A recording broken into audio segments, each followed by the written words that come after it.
दोस्तों, चीन और पाकिस्तान अपनी सीमाओं पर हजारों बंकर और किलेबंदी बनाकर बैठे हैं और उन्हें लगता है कि कंक्रीट की मोटी दीवारों के पीछे छिपकर वे भारत के खिलाफ अपनी नापाक साजिशों को अंजाम देते रहेंगे। अब भारत के दुश्मनों की इन कंक्रीट की कब्रगाहों को उनकी असली कब्र बनाने का वक्त आ गया है, क्योंकि डीआरडीओ ने एक ऐसे मायावी हथियार पर काम शुरू कर दिया है जिसकी खबर लगते ही चीन और पाकिस्तान के होश उड़ गए हैं। भारत एक ऐसा हथियार बना रहा है जो इन बंकरों की छतों को फाड़कर अंदर घुस जाएगा और फिर ऐसी तबाही मचाएगा कि दुश्मन को पता भी नहीं चलेगा कि उसके साथ हुआ क्या है। और इसी को लेकर एक ताजा अपडेट सामने आया है जिसने पूरी दुनिया के डिफेंस एक्सपर्ट्स के बीच खलबली मचा दी है। ये खबर है डीआरडीओ की पुणे स्थित लैब ARDE द्वारा विकसित की जा रही एक बिल्कुल नई air to surface missile project की।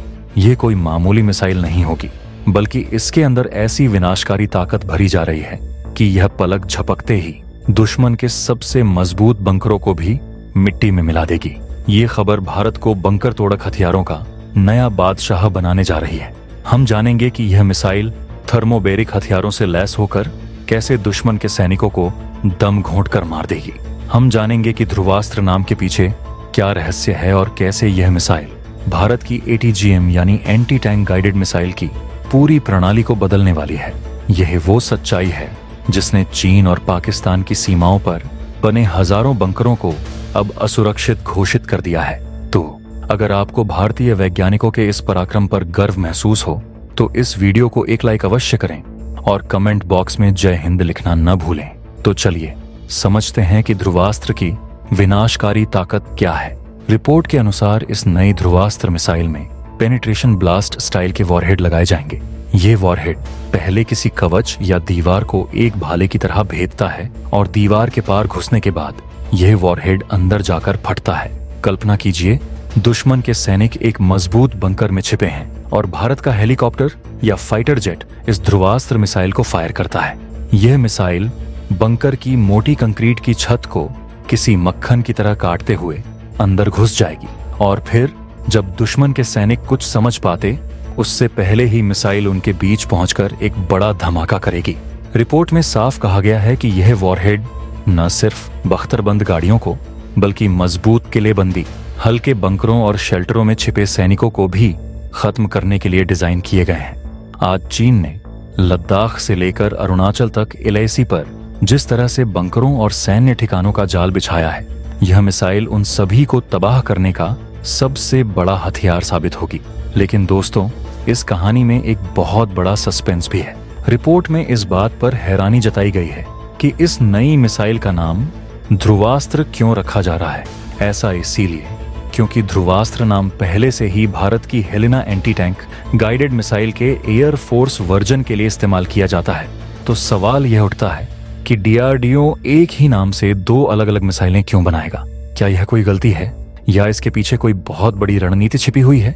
दूसरी संभावना जो इससे भी ज्यादा दिलचस्प है वो यह कि यह हेलेना का अपग्रेड नहीं बल्कि एक बिल्कुल अलग और नया हथियार है जिसके लिए डीआरडीओ सिर्फ पुराने नाम का इस्तेमाल कर रहा है ताकि दुनिया को कंफ्यूज किया जा सके।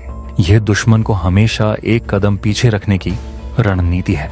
लेकिन दोस्तों, इस मिसाइल की कहानी सिर्फ बंकरों को भेदने तक ही सीमित नहीं है। रिपोर्ट के मुताबिक इस मिसाइल में PCB के साथ साथ एक और तरह का वॉरहेड लगाने का विकल्प होगा और वो है थर्मोबेरिक या ब्लास्ट टाइप वॉरहेड। थर्मोबेरिक हथियार को वैक्यूम बम भी कहते हैं। यह 2 चरणों में तबाही मचाता है। पहले चरण में यह हवा में एक विस्फोटक ईंधन का बादल फैलाता है और दूसरे चरण में इस बादल में आग लगाई जाती है। एक झटके में एक बहुत बड़ा आग का गोला बन जाता है जिसका तापमान हजारों डिग्री सेल्सियस तक पहुंच जाता है और यह आग का गोला अपने आसपास की सारी ऑक्सीजन को एक झटके में सोख लेता है। नतीजा ये होता है कि दुश्मन के सैनिकों को भीषण गर्मी, शॉक वेव और दम घुटने जैसी भयानक चीजों का सामना करना पड़ता है। यही वजह है कि थर्मोबेरिक हथियारों को इतना निर्दयी माना जाता है और अब यही तकनीक भारत की ध्रुवास्त्र मिसाइल में लगाई जा रही है। रिपोर्ट में साफ कहा गया है कि यह मिसाइल PCB और थर्मोबेरिक दोनों विकल्पों के साथ आएगी। इससे हमारे कमांडरों को युद्ध के मैदान में अभूतपूर्व लचीलापन मिलेगा। अगर दुश्मन का टैंक सामने है तो पीसीबी वॉरहेड वाली ध्रुवास्त्र मिसाइल उसका काल बनेगी, और अगर दुश्मन किसी इमारत या बंकर में छिपा है तो थर्मोबेरिक वॉरहेड वाली ध्रुवास्त्र मिसाइल उसे अंदर ही भस्म कर देगी। डीआरडीओ पहले ही इस तकनीक में महारत हासिल कर चुका है, क्योंकि उन्होंने अर्जुन टैंक के लिए पीसीबी और थर्मोबेरिक गोले बनाकर उनका सफल परीक्षण कर लिया था। यह इस बात का संकेत है कि डीआरडीओ का इरादा बहुत बड़ा है। यह भारत की पूरी हवाई युद्ध रणनीति को बदलने की तैयारी है। अब एक और बड़ा सवाल खड़ा होता है, आखिर इस महाविनाशक मिसाइल को किस प्लेटफॉर्म से लॉन्च किया जाएगा। रिपोर्ट के अनुसार यह अभी तक साफ नहीं है कि यह नई ध्रुवास्त्र मिसाइल सिर्फ रुद्र और प्रचंड जैसे हेलीकॉप्टरों के लिए बनाई जा रही है, या फिर यह एक भारी एयर टू सरफेस मिसाइल है जिसे फाइटर जेट्स के लिए डिजाइन किया गया है। मौजूदा हेलेना और ध्रुवास्त्र मिसाइलें हमारे स्वदेशी हेलीकॉप्टर रुद्र और प्रचंड से दागी जाती हैं, लेकिन कल्पना कीजिए अगर इस नई और भारी ध्रुवास्त्र मिसाइल को भारत के सुखोई Su-30 MKI या तेजास फाइटर जेट पर लगा दिया जाए तो क्या होगा। यह लड़ाकू विमान ध्वनि की गति से भी तेज उड़ते हुए दुश्मन की सीमा में बहुत अंदर तक जा सकते हैं और वहां से इस मिसाइल को दागकर सुरक्षित वापस आ सकते हैं। यह भारत को एक जबरदस्त स्टैंड ऑफ कैपेबिलिटी देगा, यानी कि हमारे पायलट दुश्मन की एयर डिफेंस की पहुंच से बाहर रहते हुए ही उसके बंकरों और ठिकानों को तबाह कर सकेंगे। रिपोर्ट कहती है कि इंटीग्रेशन स्टडीज चल रही हैं। यह इस बात का संकेत है कि डीआरडीओ का इरादा बहुत बड़ा है।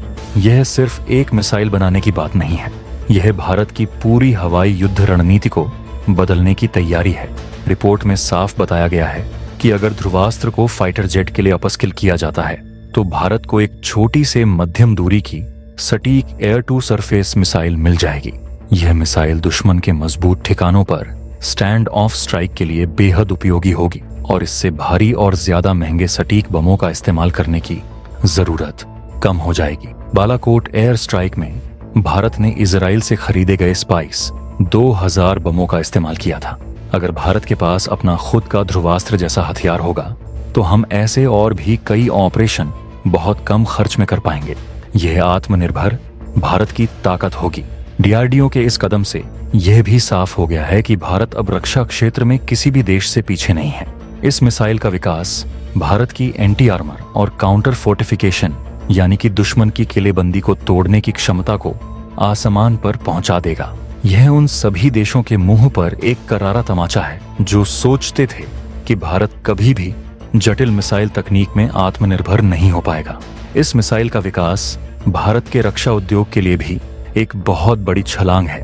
जब यह मिसाइल बनकर तैयार हो जाएगी और भारतीय सेना में शामिल हो जाएगी तो इसका मतलब होगा कि भारत के पास एक ऐसा हथियार है जिसकी मांग पूरी दुनिया में है।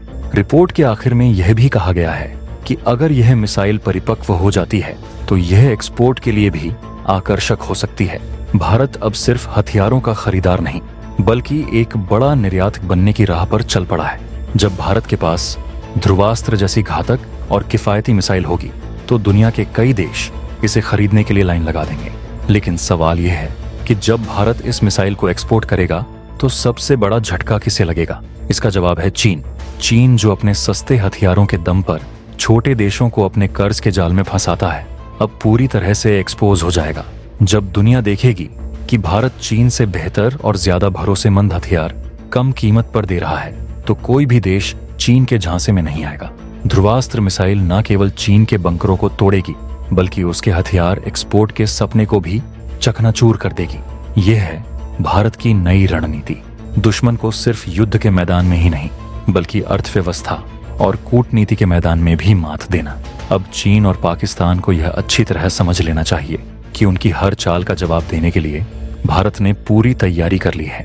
ध्रुवास्त्र सिर्फ एक मिसाइल नहीं है, यह भारत के वैज्ञानिकों का वो अमोघ अस्त्र है जो दुश्मन के हर घमंड को तोड़ने के लिए तैयार है।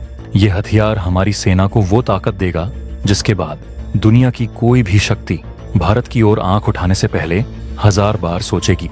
यह डीआरडीओ के उन गुमनाम नायकों की जीत है जो दिन रात मेहनत करके देश के लिए ऐसे सुरक्षा कवच तैयार कर रहे हैं। इस पूरे प्रोजेक्ट का सार यह है कि भारत अब रक्षा तकनीक में एक नए युग में प्रवेश कर चुका है। एक ऐसा युग जहां हम न केवल अपनी जरूरतों के लिए आत्मनिर्भर हैं बल्कि दुनिया को भी अपनी तकनीक का लोहा मनवा रहे हैं। जय हिंद।